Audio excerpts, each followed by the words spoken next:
So today's video talking about Black Sabbath. Again, I've matched my shirt with the album that I'm reviewing. We're talking about Black Sabbath Volume 4 celebrating 50 years, released on September 25th, 1972. And obviously it's number 4 in their discography, the Volume 4. Produced by Black Sabbath and Patrick Meehan, actually the first not produced by Roger Bain. And released on the Vertigo record label.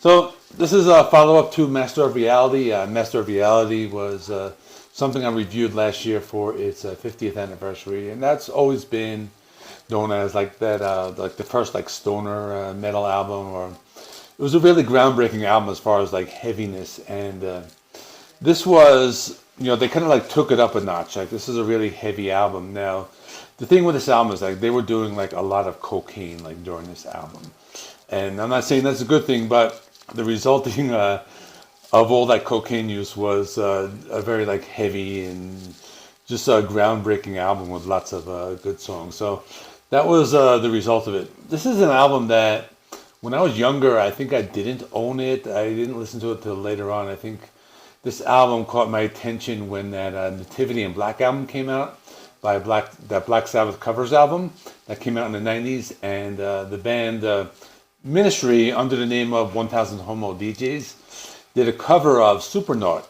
and that made me caught my attention. I think I went out and I ended up buying a cassette of this album, Volume 4, and one I've always loved.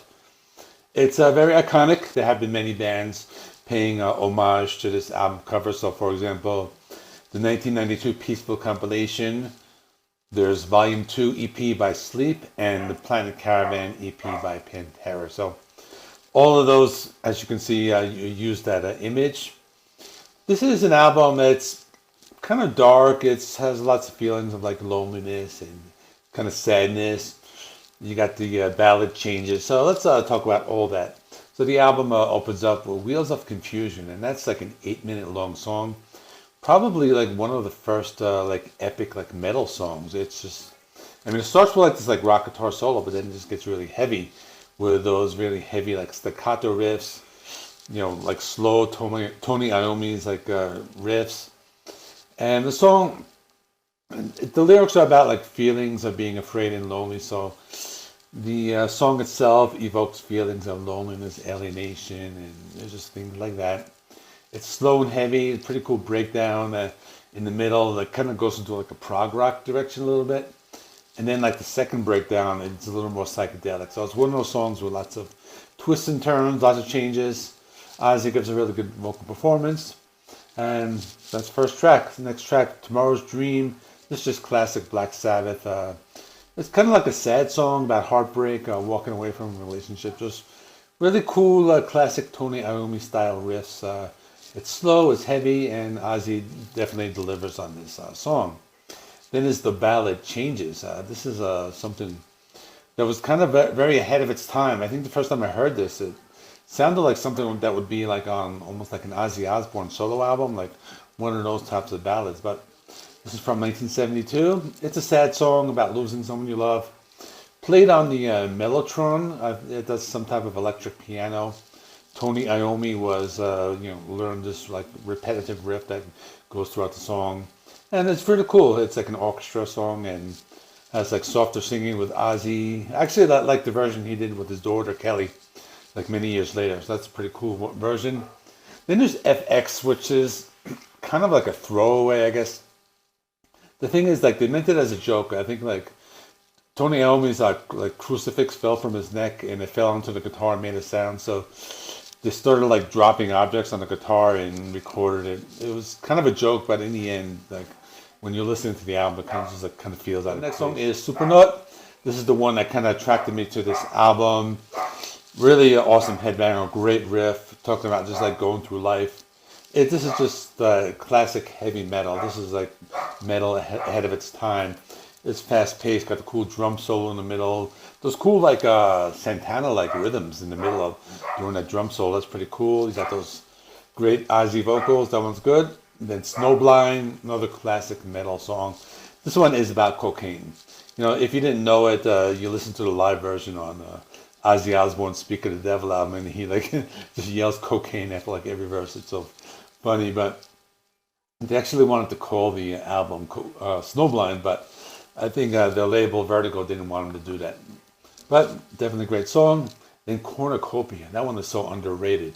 It's just dark, doomy, heavy, evil, really great song. It's just talking about being confused, trying to understand life and materialism and war. And they talk about different topics. Lots of heavy riffs, some slow heavy riffs, cool like cymbal crashes and typical Ozzy vocals. This is a really good one. Then Laguna Sunrise, it's an instrumental. You know, these guys were a metal band, but they weren't afraid to go soft every now and then. Just acoustic, classical music type of instrumental, very relaxing. So that was awesome. Saint Vitus Dance. This is more like hard rock. This reminds me of something that sound they would be moving towards later with their other albums, Never Say Die, Technical Ecstasy, like a little bit of Sabotage. It's a little more like hard rock. Cool song. Lyrics about getting over a breakup. Hard rock drums and bass. That one's really cool. Usual Ozzy vocal. So I like that one. And the last song, Under the Sun and Every Day Comes and Goes. This one, it's slow, it's heavy, it's doom metal. But then later it gets faster. It becomes more like a metal song, like going into like speed metal.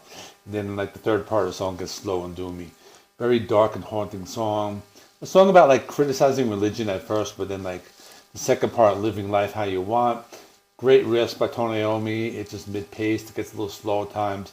You got some of those drum solos here and there, and just great vocals. So this is an awesome album. It is probably one of the best, maybe a top 5 album. You know, those first like 5 or 6 Black Sabbath albums are untouchable. So those are always the best. So if you're unfamiliar with the album, check it out. They did a reissue, I think it was last year. That was the 50th anniversary or something like that. But there is a reissue out there, a box set. You can go out and buy it or check it out, stream it, however you want to listen to it. It's all good. So that is all. Thanks for watching. Weekend's coming up next. The new album by Slipknot. That's my next review. A couple of good stuff coming out this weekend. Sammy Hagar, Drowning Pool, Autopsy, and I think Tankard. So that's all. See you in the next one.